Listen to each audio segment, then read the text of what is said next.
This is the Shift Shapers Podcast, connecting benefits advisors with thought leaders and entrepreneurs who are shaping the shifts in the industry. And now, here's your host, David Saltzman.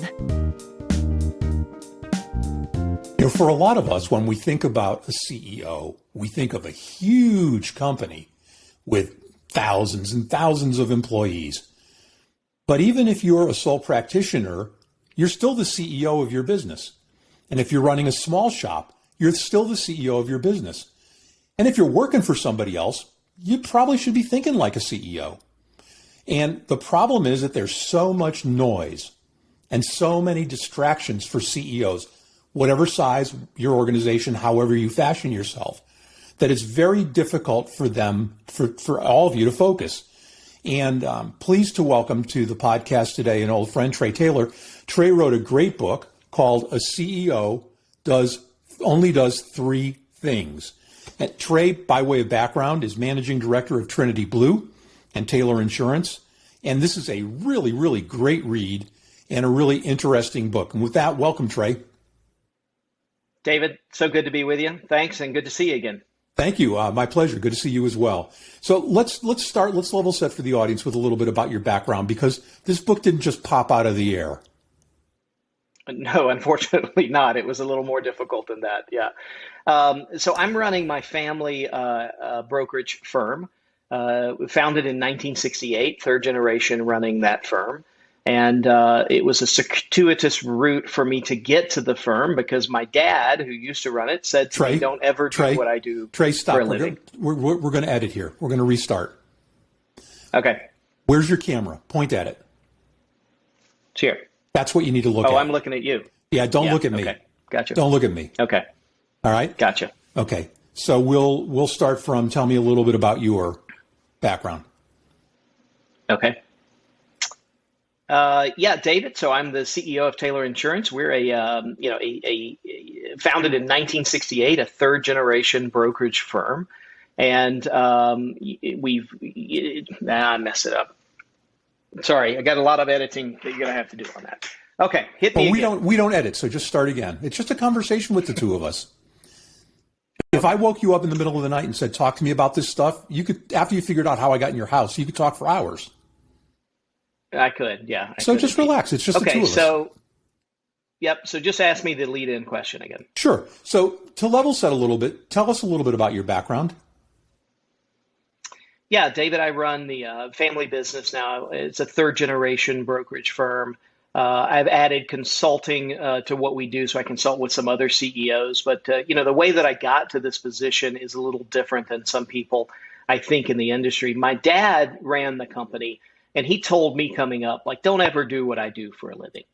Go and do something else. Go be a doctor, go be a lawyer. Just go do something else where clients that don't know as much as you know about the business don't fire you for something they don't understand, which is kind of a thing in our business.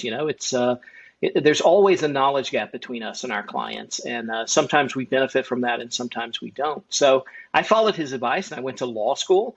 I took a degree from Tulane in New Orleans and did tax, corporate transactions, negotiations, that sort of thing. And right after law school, found myself in the corporate world at a company that became WebMD. So I was one of the first 100 employees at WebMD. I did that. I really liked that kind of work. It was very satisfying to me. And I left that job to go into the venture capital business because that really is a good passion of mine, to deploy capital against someone who's building something for the future. And I had a good career going. And one day I got a call from my mom. She and my dad were in Vegas visiting friends and family. And she said, your dad's in the hospital and it's not looking good. Well, I was in the middle of a move. My new employer had sent the trucks to get my stuff out of my house.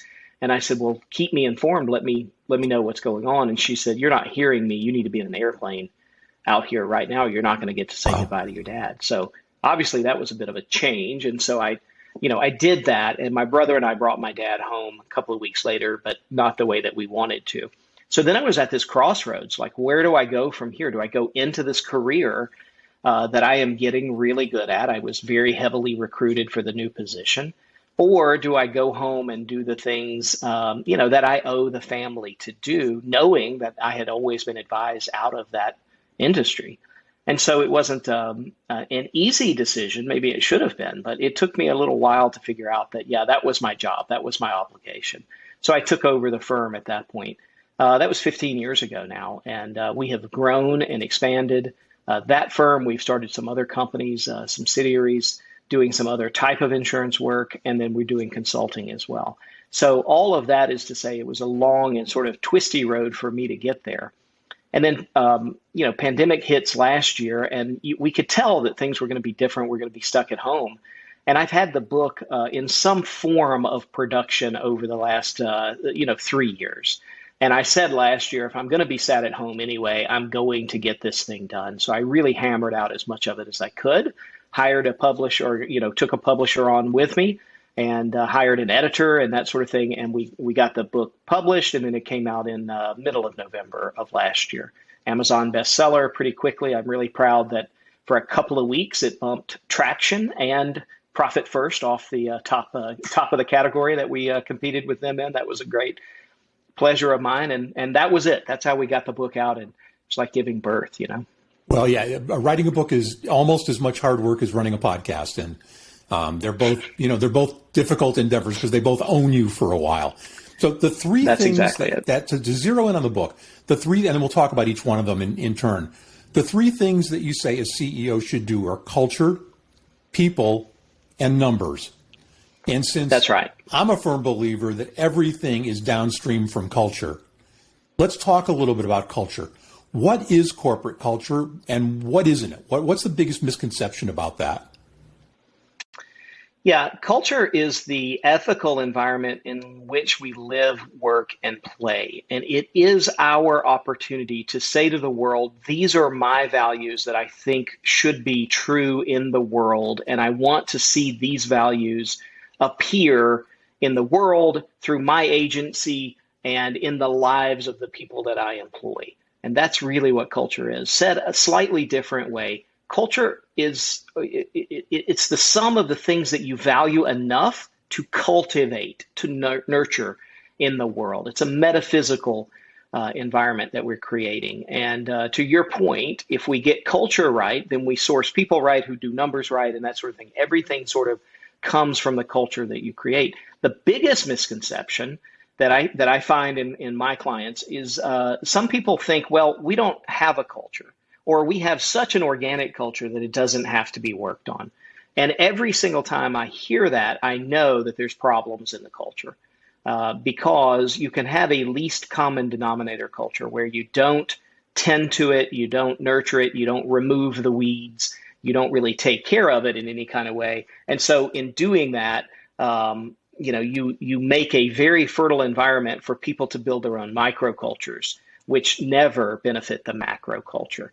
And so that's the biggest misconception I think people have, is that they don't have to put their hands on culture. And my prime argument is a CEO not only should do those things, but literally is the only person in the organization with the authority and the responsibility to touch culture, people, and numbers. So if you're a CEO, what's that thought process like, whether you're going in fresh or whether you one day wake up and read your book and go, holy cow, our culture is a bunch of microcultures and they're clashing, they're fighting each other, and I've got to create a consistent culture. What's that process like? Yeah, the first step of the process is to get the values articulated. And that takes some people, 2 weeks, and it takes some people a year to get that done. With me sort of holding their hand or holding their neck in some occasions, like, let's get this done, because it is a hard thing to do, because you are literally drawing a line between what will be true for us and what will not be true for us. And with that said, articulating those values that we all share, there's an art to that. It's not just cold science. You have to really sort of lead with your heart in that. And that's where we start every CEO out, even the ones that swear to me they have the best culture in the industry, and those that say, I've never done anything on this kind of work. That's exactly what we do, is we start out with values articulation. But after you build it, you need to do two things. You need to inculcate that into the folks who work for you and make sure it's their catechism. And then you need That's to right. sustain Yep. that. What's involved in those two That's steps? exactly right. So it all comes down to ritual. How do you want the values showing up in the behaviors of your people? So we ritualize everything that we can, and it becomes a bit of a tongue-in-cheek joke the first year because it's uncomfortable. It's like riding a bike for the first time. Is you know what it's supposed to look like, but you don't feel like you look like that. Those kinds of objections come up pretty frequently. And so, we ritualize things all the way down to individual meetings that happen in the company. So, for example, in my company, we have 13 core values, we call them the Beatitudes. And the beginning of every meeting that has at least two people in it, we are supposed to take 30, 60 seconds to go through the Beatitude of the week. How do we know the Beatitude of the week? Well, on Monday, a team member publishes a sort of a lengthy email that says, here's the value, and this is how I see it practiced in our organization. The more we do that, the more second nature our values come to be. And then what is really glorious is that first time that somebody says, hey, I want to question the path that we are choosing in this scenario because I don't think it accords with our values. And when you see that come to be, that's when you know that your culture has now attached to the DNA of the company. So when you've got everybody on the same frequency, does it eliminate friction? It does, or it highlights friction in a way that you can make positive. So it is completely okay with me if you and I have a different view of how we should be practicing one of our Beatitudes. That's okay. That's healthy. When communication breaks down and one of the two parties says something like, well, you don't understand what it really means to work here, or I hold these values at a higher level than you do, that's an unhealthy result. And that's not one that we want to see. So, it's not, people always think that you establish a culture and everybody, it's not a cult, okay? It's a culture. Everyone participates at the level in which they can contribute. And if you're doing that, then you're all pulling the wagon on the same rope. You're going to get a lot further. But if everyone's pulling in their own direction, you can still get forward momentum, but it's a lot more work to keep it going. So let's move on to people, which is the second thing that a CEO should focus on. And let's start with that weird process of hiring somebody new. Because culture is so important, do you focus on fit first and skills second? Or what's that mixture like? What's that process like? Yeah, so we advocate a very different recruiting conversation. And the recruiting conversation we think should be broken up into four different categories. Now, this doesn't necessarily mean four different interviews.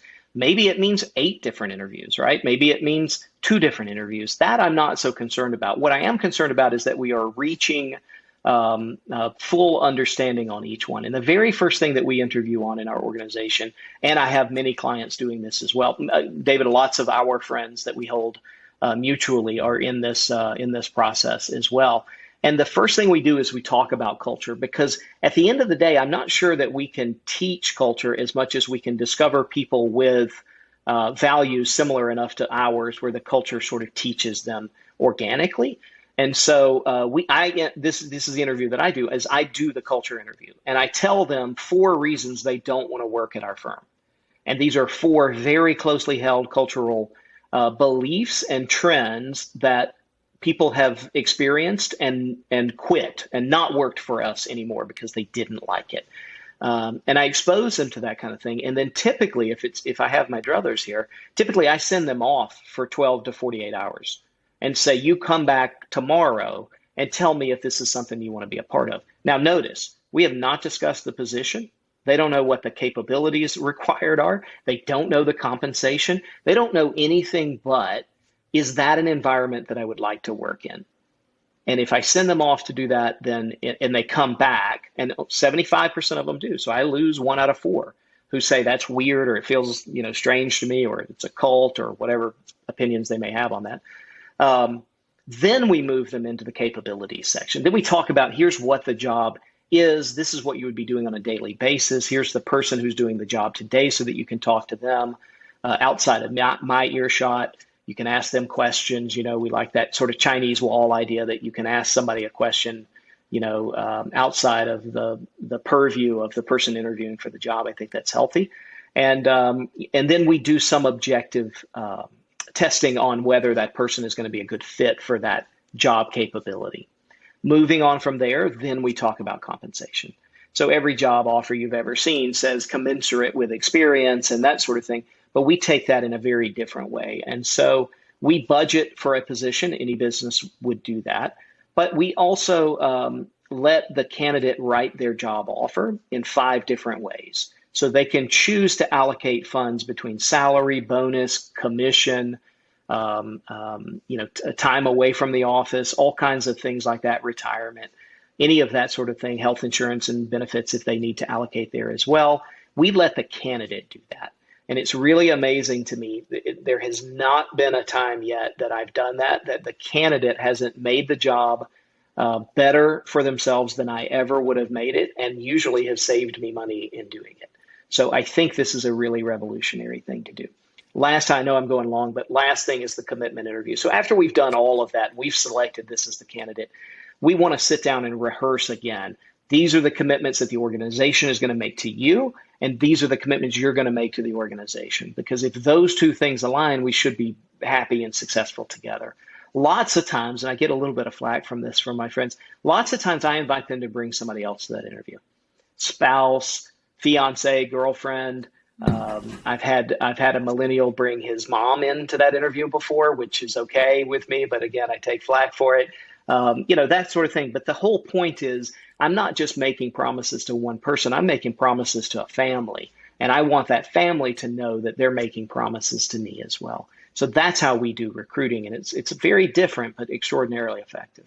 Well, it's interesting because a lot of folks do that in the opposite order. And what they don't understand, and again, we started talking about culture because I think everything flows downhill from there or downstream from there.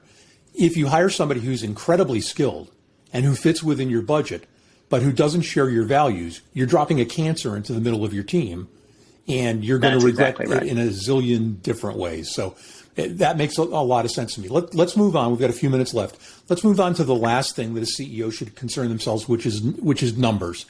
When you say numbers, do you mean numbers like top line, bottom line, or do you mean it more in depth than that?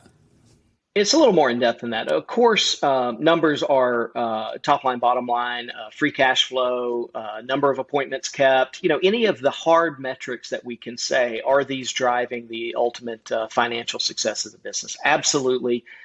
Those are things that we should look at. I love profit first mentality. I love the idea in ownership thinking as well, which is a book by Brad Ham that I reference extensively in my book, that says you need to be really transparent about what the numbers are, where they come from, who owns them, how are they calculated, what they mean individually for people as well. So we measure soft numbers and hard numbers. It is important to me, for example, that each of the people in my purview, each of the people that have been trusted to my care, do one thing in a year to where they improve themselves. And we call it a personal growth initiative. It's a soft number. Each person sets their own personal growth initiative. One person wants to be a private pilot. One person wants to get licensed to do this over here. One person has a side hustle for baking cakes or whatever. It doesn't matter to me what it is. But as long as they are using resources that we can provide them to grow as people, that's very important to us. So you can imagine that is one of the KPIs that we track. What is our percentage achievement on personal growth initiatives in the course of a year? So that's just illustrating the point that the CEO has to be in tune with his company and the vision of where he or she wants to take that company enough to fill out the KPIs to be everything that he wants it to be. But it still comes back to culture. All the things that we've just talked about all come back to culture. And, we've got about a minute and a half left.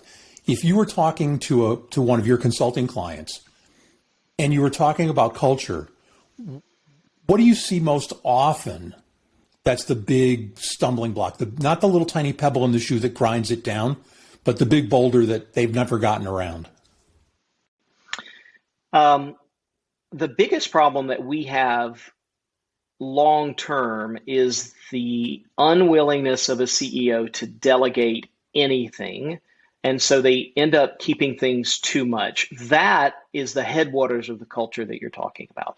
because that tells everyone in the organization that there's only one person capable of doing the work that this organization has been called to do. And not to reuse your phrase of a cancer, but that is a really misshapen way of thinking. And people will work in that kind of organization. They'll spend entire careers there, but they don't give themselves entirely over to that sort of organization. So here you are, you're paying someone to be great, and you're not allowing them to be great. That's the biggest thing that we see. And you can see how that colors and flavors the culture, which then flows into people and numbers. Absolutely. If you haven't picked it up yet, and we'll link to this in the podcast, it's a terrific read no matter where you are in your career and no matter what size your organization is.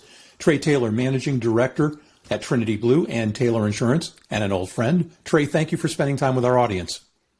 Great to be with you, David. I so appreciate the work that you do. And Shift Shapers is on my favorite list on the subscriber app in the App Store, so I listen to it frequently. I'm blushing, but thank you.